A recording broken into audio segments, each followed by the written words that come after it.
Tamil audio-novels.com வழங்கும் அமரர் கல்கியின் பொன்னியின் செல்வன் பாகம் 2 அத்தியாயம் 16 சுந்தர சோழரின் பிரமை. வாசிப்பவர் ராஜேஸ்வரி கிருஷ்ணன்.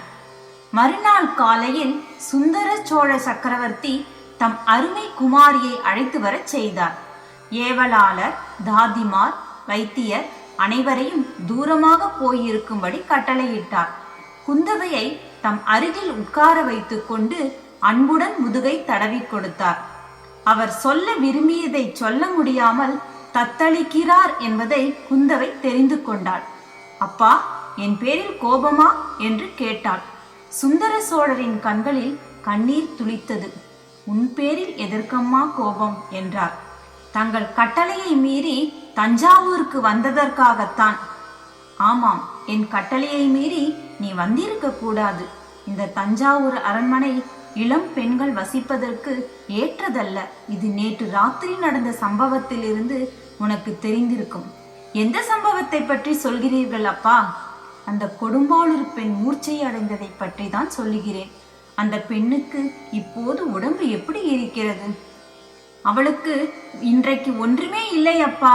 பழைய யாரையிலும் அடிக்கடி இவள் இப்படி பிரக்ஞை இழப்பது உண்டு. கொஞ்ச நேரத்துக்கெல்லாம் சரியாக போய்விடும். அவளை கேட்டாயா அம்மா?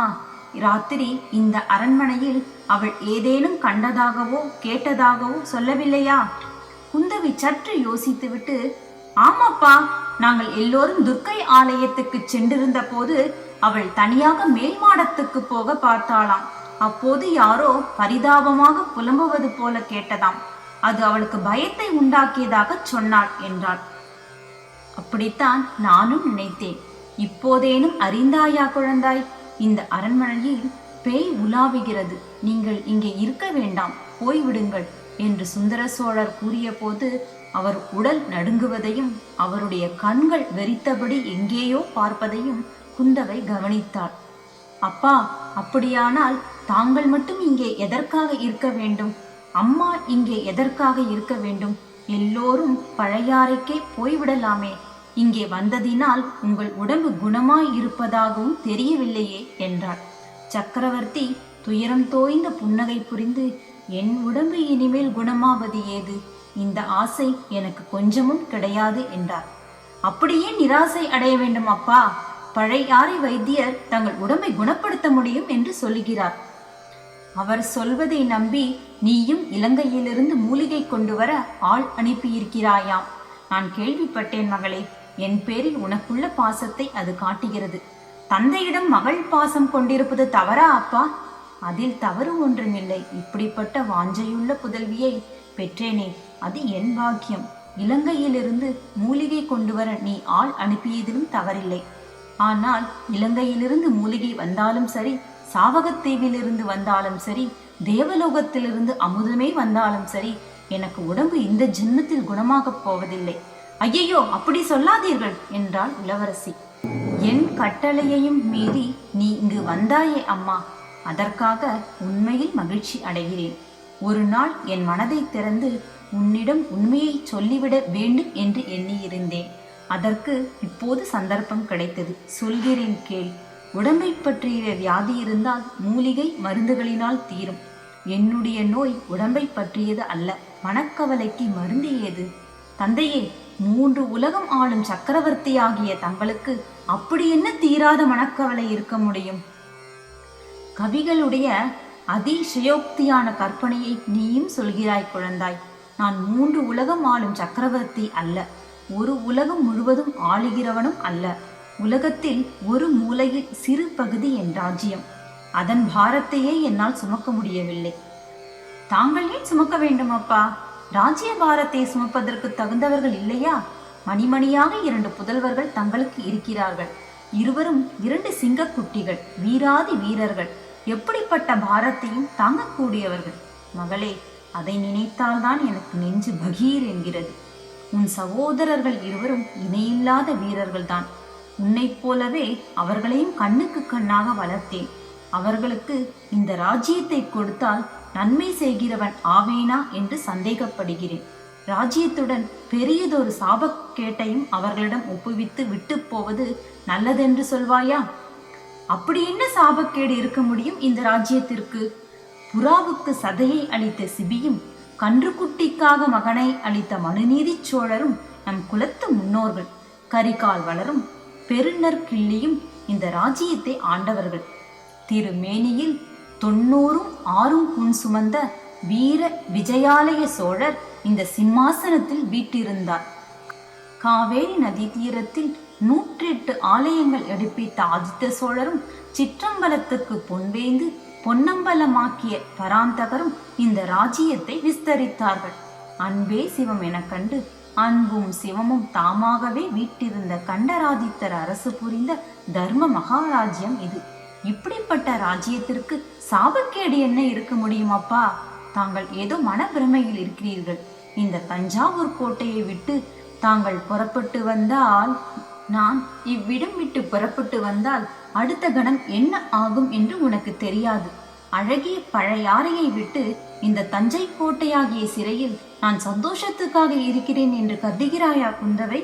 நான் இங்கே இருப்பதனால் இந்த பழம் பெரும் சோழ ராஜ்யம் சின்னா பின்னமாகாமல் காப்பாற்றி வருகிறேன். நேற்றிரவு நாடகம் ஆடிக்கொண்டிருந்த போது என்ன நடந்தது என்பதை யோசித்துப்பார். நிலாமாடத்தின் முகப்பிலிருந்து நான் எல்லாவற்றையும் கவனித்துக் கொண்டிருந்தேன். நாடகத்தை நடுவில் நிறுத்தி விடலாமா என்று கூட தோன்றியது. தந்தையே, இது என்ன? நாடகம் மிக நன்றாக இருந்ததே. சோழ குலப் பெருமையை எண்ணி என் உள்ளம் பூரித்ததே. எதற்காக நிறுத்த விரும்பினீர்கள்? நாடகத்தில் எந்த பகுதி தங்களுக்கு பிடிக்காமல் இருந்தது? நாடகம் நன்றாகத்தான் இருந்தது மகளே. அதில் ஒரு குற்றமும் நான் காணவில்லை. நாடகம் பார்த்தவர்களின் நடத்தையை பற்றியே சொல்கிறேன். கொடும்பாளூர் கட்சியும் பழுவேட்டரையர் கட்சியும் எழுப்பிய போட்டி கோஷங்களை நீ கவனிக்கவில்லையா? கவனித்தேன் அப்பா. நான் ஒருவன் இங்கு இருக்கும் போதே இவர்கள் இப்படி நடந்து கொள்ளுகிறார்களே, நான் இல்லாவிட்டால் என்ன ஆகும் என்று சிந்தித்துப்பார். நான் தஞ்சாவூரை விட்டு கிளம்பிய க்ஷணமே இரு கட்சியாருக்குள்ளும் சண்டை மூளும். கிருஷ்ண பரமாத்மாவின் சந்ததிகள் ஒருவரை ஒருவர் தாக்கிக் கொண்டு அழிந்தது போல் இவர்களும் அழியும் போது இந்த மகா சாம்ராஜ்யமும் அழிந்துவிடும். அப்பா, தாங்கள் இந்த சோழ சாம்ராஜ்யத்தில் சர்வாதிகார சக்கரவர்த்தி. பழுவேட்டரையர்களும் சரி, கொடும்பாளூர் வேளிரும் சரி, தங்கள் காலால் இட்டதை தலையால் செய்ய கடமைப்பட்டவர்கள். அவர்கள் அத்துமீறி நடந்தால் அவர்களுடைய அழிவை அவர்களே தேடிக்கொள்ளுகிறார்கள். தாங்கள் ஏன் கவலைப்பட வேண்டும்? மகளே, சென்ற 100 வருஷமாக இந்த இரு குலத்தோரும் சோழ சாம்ராஜ்யத்துக்கு இணையில்லா ஊழியம் செய்து இருக்கிறார்கள். அவர்களுடைய உதவியின்றி சோழ சாம்ராஜ்யம் இப்படி பல்கி பெருகி இருக்க முடியுமா? அவர்கள் அழிந்தால் ராஜ்யத்துக்கு அது பலவீனம்தானே. அப்பா, அந்த இரு கட்சியில் ஒரு கட்சிக்காரர்கள் தங்களுக்கு விரோதமாக சதி செய்யும் துரோகிகள் என்று தெரிந்தால், சுந்தர சோழர் குந்தவியை வியப்போடு உற்று பார்த்து, என்ன மகளே சொல்கிறாய்? எனக்கு விரோதமான சதியா? யார் செய்கிறார்கள் என்று கேட்டார். அப்பா, தங்களுடைய உண்மையான ஊழியர்களாக நடித்து வருகிறவர்கள் சிலர் தங்களுக்கு எதிராக ரகசிய சதி செய்கிறார்கள். தங்களுடைய புதல்வர்களுக்கு பட்டம் இல்லாமல் செய்துவிட்டு வேறொருவருக்கு பட்டம் கட்ட சதி செய்து வருகிறார்கள். யாருக்கு யாருக்கு மகளே? உன் சகோதரர்களுக்கு பட்டம் இல்லை என்று செய்துவிட்டு வேறு யாருக்கு பட்டம் கட்ட பார்க்கிறார்கள் என்று சுந்தர சோழ சக்கரவர்த்தி பரபரப்புடன் கேட்டார். குந்தவை மெல்லிய குரலில், சித்தப்பா மதுராந்தகனுக்கு அப்பா, நீங்கள் நோய்ப்படுக்கையில் படுத்து இருக்கையில் இவர்கள் இப்படி பயங்கரமான துரோகத்தை செய்கிறார்கள் என்றார். உடனே சுந்தர சோழர் சற்று நிமிர்ந்து உட்கார்ந்து, ஆஹா, அவர்களுடைய முயற்சி மட்டும் பலித்தால் எவ்வளவு நன்றாக இருக்கும் என்றார். குந்தவைக்கு தூக்கி வாரி போட்டது. தந்தையே, இது என்ன? தாங்கள் பெற்ற புதல்வர்களுக்கு தாங்களே சத்ரு ஆவீர்களா என்றாள். இல்லை, என் புதல்வர்களுக்கு நான் சத்ரு இல்லை. அவர்களுக்கு நன்மை செய்யவே விரும்புகிறேன். இந்த சாபக்கேடு உள்ள ராஜ்யம் அவர்களுக்கு வேண்டியதில்லை. மதுராந்தகன் மட்டும் சம்மதித்தால். சித்தப்பா சம்மதிப்பதற்கு என்ன? திவ்யமாக சம்மதிக்கிறார். நாளைக்கே பட்டம் கட்டிக்கொள்ள சித்தமாயிருக்கிறார். அம்மாதிரி தாங்கள் செய்ய போகிறீர்களா? என் தமையனின் சம்மதம் கேட்க வேண்டாமா?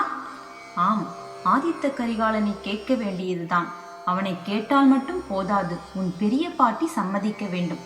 பிள்ளைக்கு பட்டம் கட்டினால் தாயார் வேண்டாம் என்று சொல்வாளா? ஏன் சொல்ல மாட்டாள்? உன் பெரிய பாட்டியுடன் இத்தனை நாள் பழகியும் அவரை நீ அறிந்து கொள்ளவில்லையா? செம்பியன் மாதேவியின் வற்புறுத்தலினாலேயே நான் அன்று சிம்மாசனம் ஏறினேன். ஆதித்தனுக்கும் இளவரசு பட்டம் கட்டினேன். குந்தவை, உன் பெரிய பாட்டிக்கு உன் பேரில் மிக்க அன்பு உண்டு. நீ அவரிடம் நயமாக சொல்லி மதுராந்தகனுக்கு பட்டம் கட்டுவதற்கு சம்மதமாகிவிடு. குந்தவை திகைத்து போய் பேசாமல் இருந்தாள்.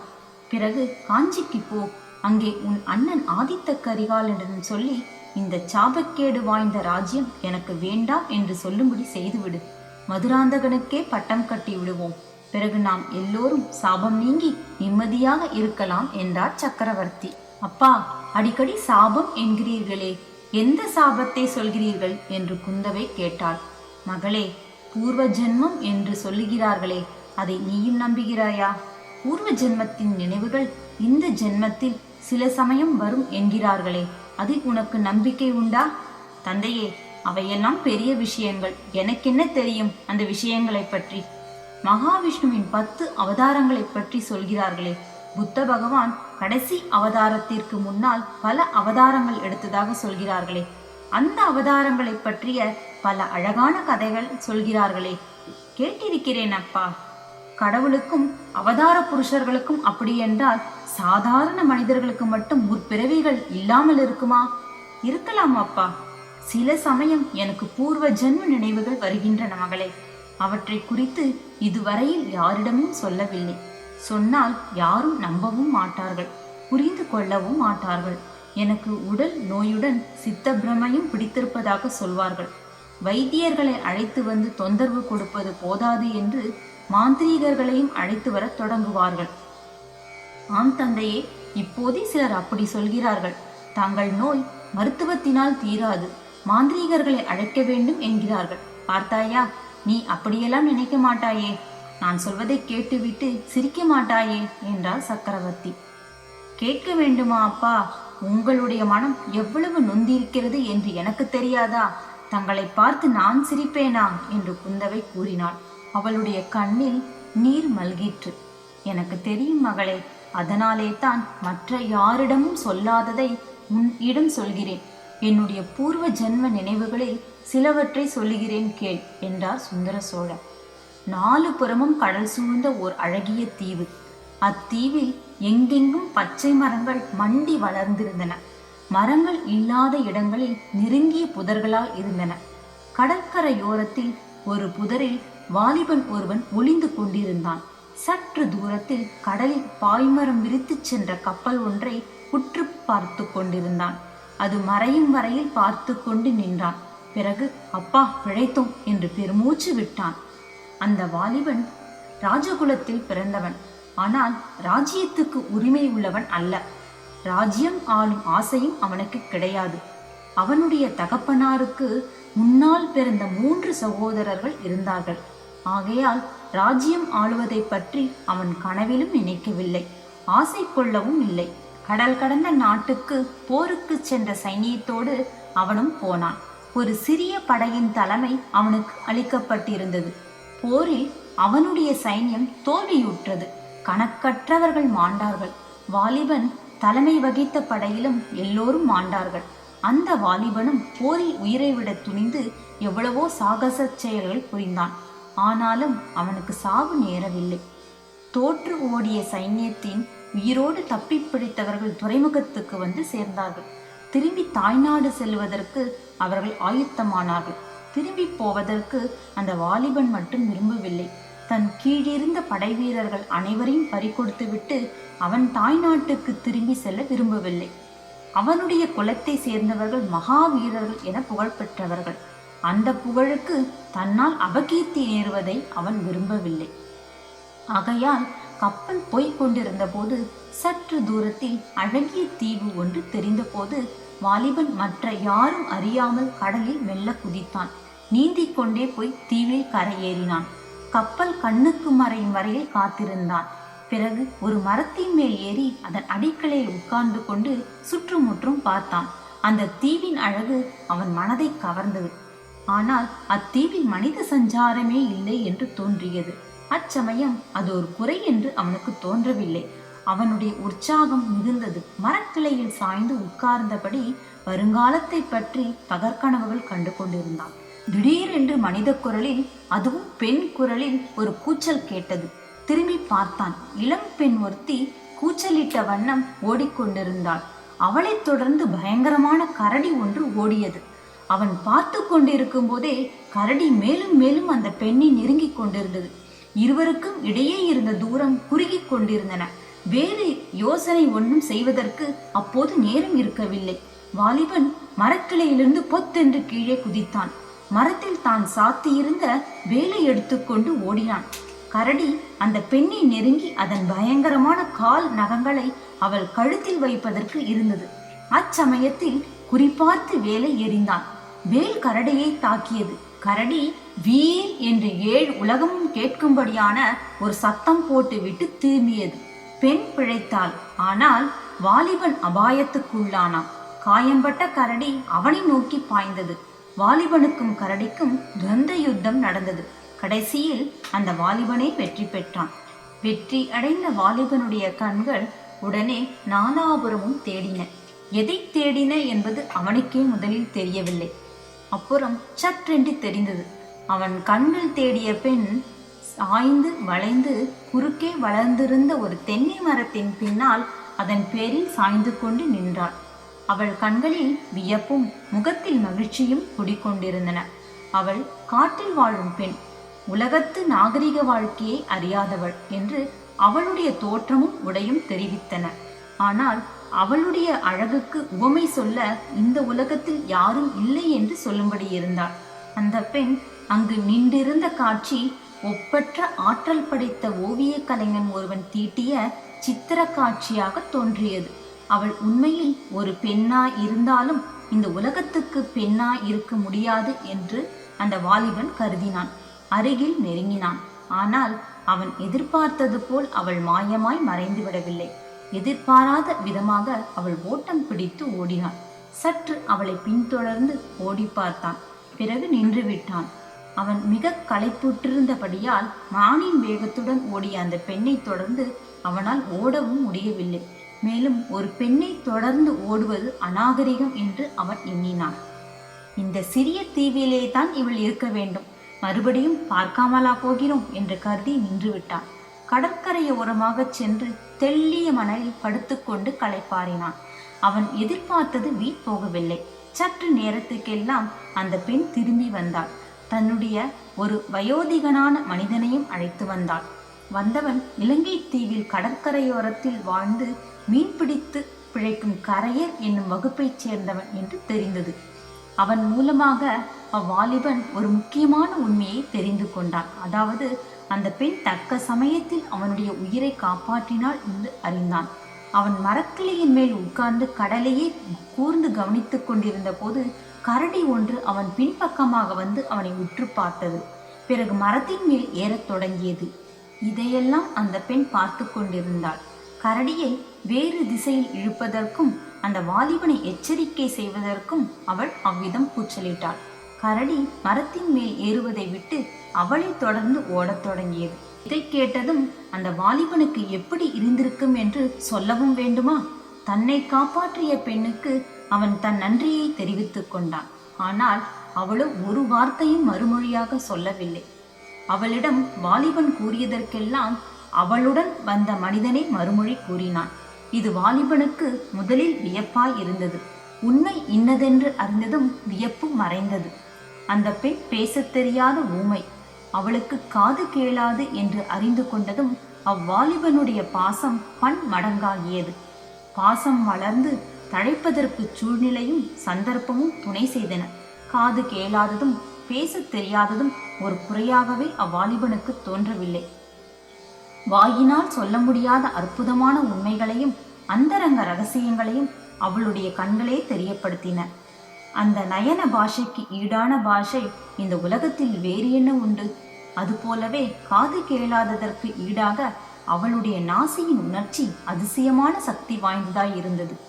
அடர்ந்த காட்டின் மத்தியில் வெகு தூரத்தில் மறைந்திருக்கும் காட்டு மிருகம் இன்னதென்பதை அவளுடைய முகதல் சக்தியை கொண்டே கண்டுபிடிக்க அவளால் முடிந்தது. ஆனால் இதெல்லாம் என்னத்திற்கு? இருதயங்கள் இரண்டு ஒன்று சேர்ந்து விட்டால் மற்ற புலன்களை பற்றி என்ன கவலை? அந்த வாலிபனுக்கு அத்தீவு சொர்க்க பூமியாகவே தோன்றியது. நாட்கள், மாதங்கள், வருஷங்கள் இவ்விதம் சென்றன. எத்தனை நாள் அல்லது வருஷம் ஆயிற்று என்பதை கணக்கு பார்க்கவே அவன் மறந்துவிட்டான். வாலிபனுடைய இந்த சொர்க்க வாழ்வுக்கு திடீரென்று ஒரு நாள் முடிவு நேர்ந்தது.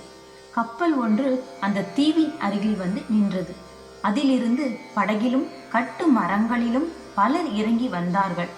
அவர்கள் யார் என்று பார்க்க வாலிபன் அருகில் சென்றான். தன்னை தேடிக்கொண்டுதான் அவர்கள் வந்து இருக்கிறார்கள் என்று அறிந்தான். அவனுடைய நாட்டில் எதிர்பாராத நிகழ்ச்சிகள் பல நடந்துவிட்டன. அவனுடைய தந்தைக்கு மூத்த சகோதரர்கள் இருவர் இறந்து போய்விட்டார்கள். ஒருவருக்கு புத்திர சந்தானம் இல்லை. ஆகையால் ஒரு பெரிய சாம்ராஜ்யம் அவனுக்காக காத்திருக்கிறது என்று தெரிந்து கொண்டான். அவனுடைய உள்ளத்தில் ஒரு பெரிய பூசல் ஏற்பட்டது. அந்த அழகிய தீவையும் அதை சொர்க்க பூமியாக்கிய ஊமை பெண்ணையும் விட்டு போக அவனுக்கு மனமில்லை.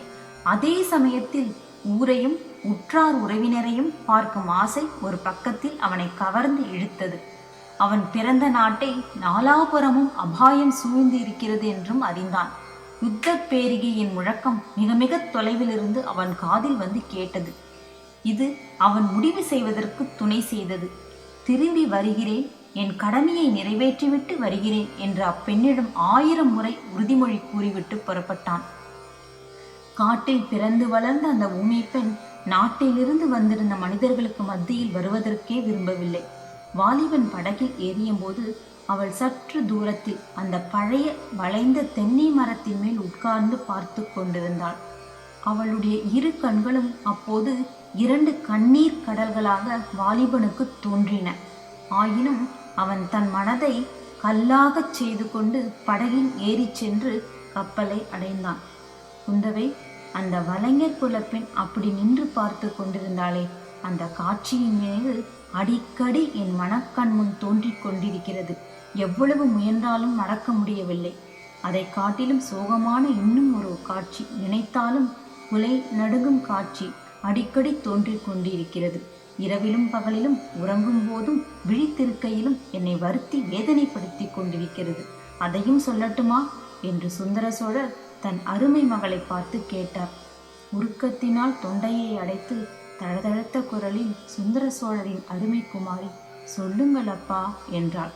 நன்றி நேயர்களே, மீண்டும் அடுத்த அத்தியாயத்தில் சந்திப்போம்.